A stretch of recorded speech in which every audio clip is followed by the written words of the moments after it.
నారద మహర్షి యొక్క ఉపదేశంతో రామ అని పలకపోతే మరా మరా మరా అని ఇచ్చాడు. మరా కాస్త రామ అయింది.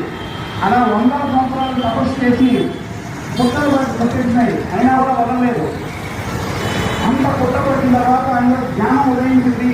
అందుకే వల్మీకము అంటే పుట్ట, వల్మీకం అంటే పుట్టాడు కాబట్టి వాల్మీకి అన్నాం మనం. అద్భుతమైనటువంటి నిన్న జరిగిందే మన ఇంటి పక్కన జరిగింది కదే మనకు తెలియదు. అటువంటిది 100 సంవత్సరాలు 1,00,000 సంవత్సరాలు గడిచిపోయినటువంటి త్రేతాయుగంలో కథని మనం ఇప్పుడు తెలుసుకున్నామంటే వాల్మీకి మహర్షి పుణ్యమే. ప్రాతస్మరణీయులు, ఆయన నిత్యం స్మరించాలి. ఈ విధంగా మనం ప్రతి హిందువు రామనామ ధ్యానం చేయండి. జై శ్రీరామ్ నామాన్ని చెప్పండి. హలో అనుకుంటా జై శ్రీరామ్ అనండి ఫోన్ ఇచ్చినప్పుడు.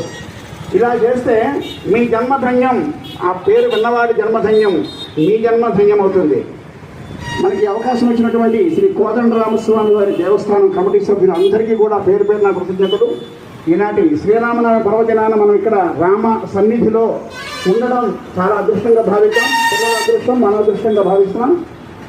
మనకి